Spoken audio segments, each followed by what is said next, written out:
So hello, first of all, I would like to say that I'm the only one, unfortunately, who can participate today. So I will do the presentation. So our lessons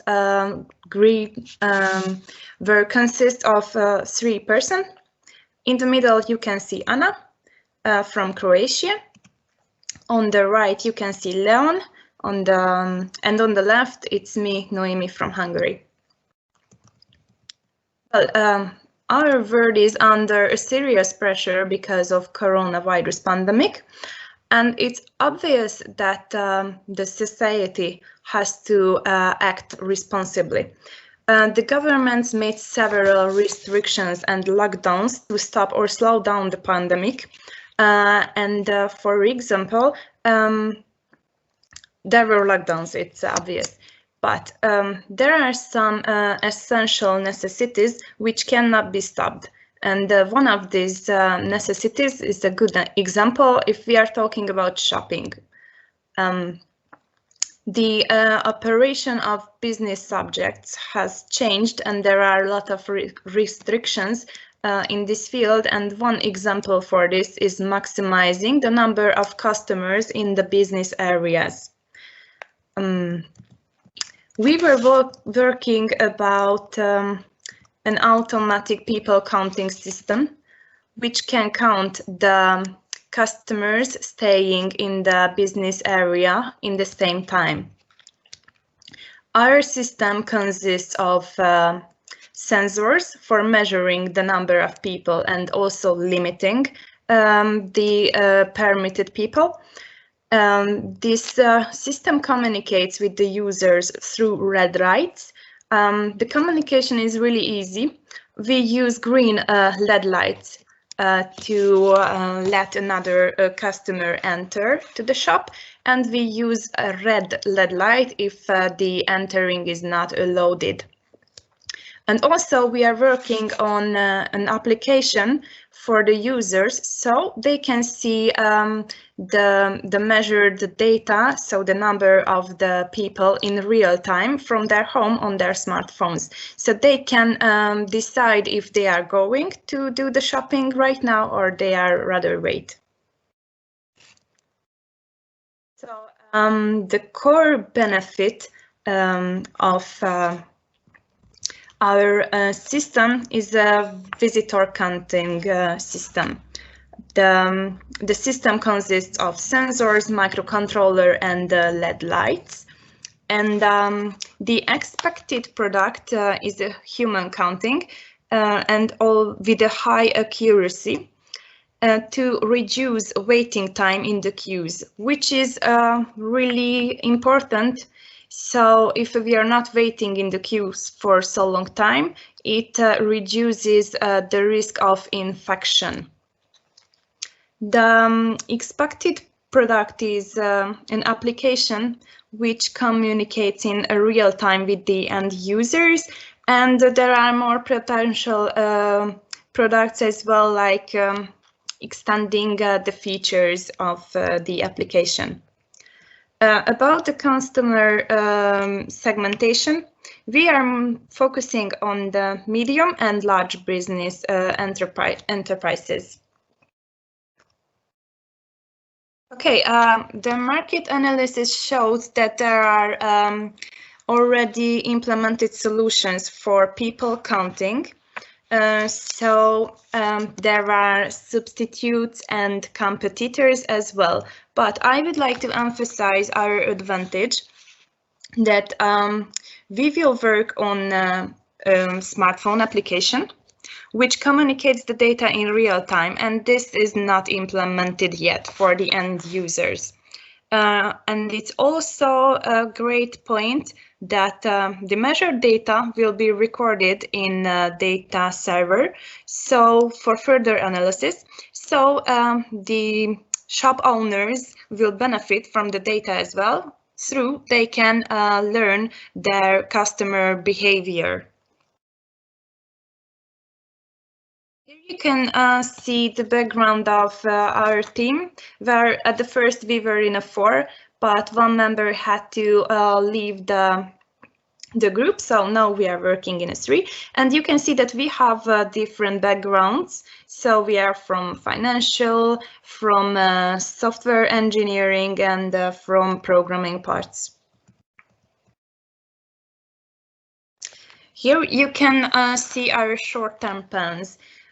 First of all, we would like to build our company and focus on entering to the market. And also we would like to develop the hardware and software components, concentrating on the application as well.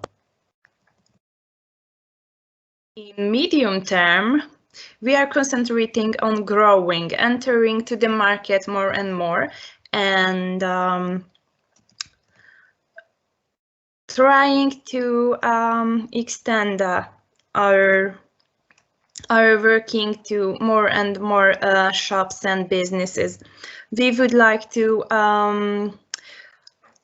continuously improve our application, for example.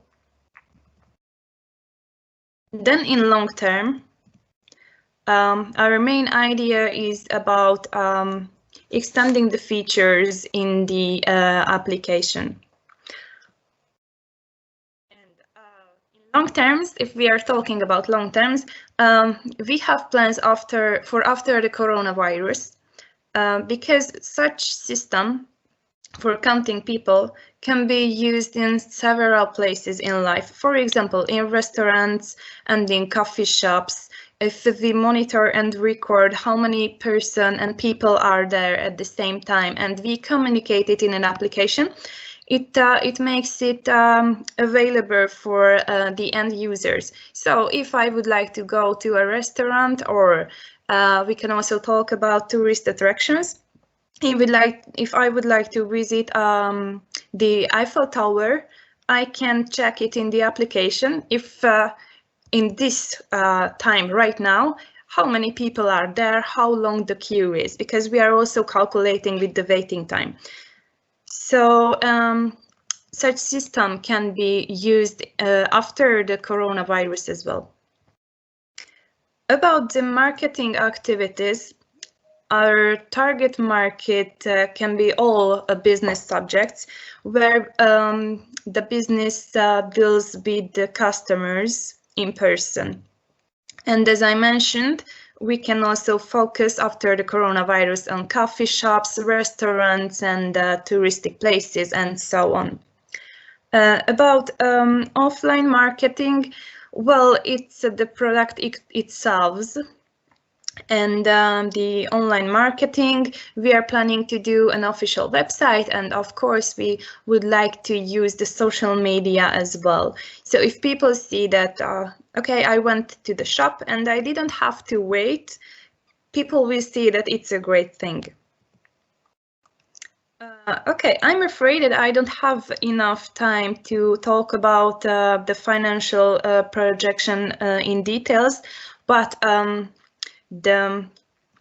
our project has a higher startup cost, because we have to develop the application, but then the hardware parts, I mean the hardware components, are not so expensive. They are low-cost techniques, so the maintenance costs are really not so much. So the system is sustainable financially. The main risks, okay, there might be some competitors, which means a risk, of course. The system relies on internet, so we need a reliable internet connection, which is available, I think, nowadays. The other risk part is that the data should be stored safely. And also, there is a need for IT support continuously. And the technical development. So as I mentioned, our system consists of a microcontroller, which can be an Arduino or a Node MCU. The most important point that the microcontroller should be able to communicate through Wi-Fi, because in case there are more doors, entrances, and exit doors of a shop, there is a need to use more microcontrollers and sensors at every door, and they have to communicate with each other through Wi-Fi, so they can aggregate the data and make the decision if another further entrance is loaded or not. The microcontroller, here you can see the scheme of the system. The microcontroller works with an infrared proximity switch, which measures the number of entrances and exits, and it makes the decision and then communicates the decision with LED lights. So green if further people is loaded, and red if the people have to stop. And we can use also some alarm when the maximum number is achieved. Okay. Then the key idea about the automatic decision making is about the threshold-based model. So the sensors are counting the person enters and leaves and decreasing a counter. This counter is compared to a threshold, and if the counter exceeds the threshold, then the LED light will turn to red and stop the entering. Otherwise, it will show up green, and the entering can be continued. The advantages of this technical development is that it's a low-cost technique, and it doesn't need so much power supply. So in case of using it outdoor, for example, we can use solar powers to power the whole system.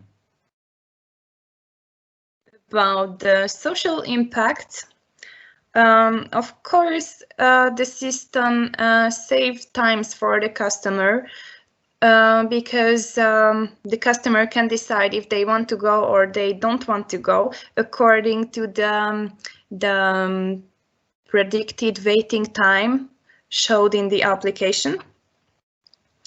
And it means that the time what the customers have to spend in the queue is reduced, which means the risk of infection is reduced as well.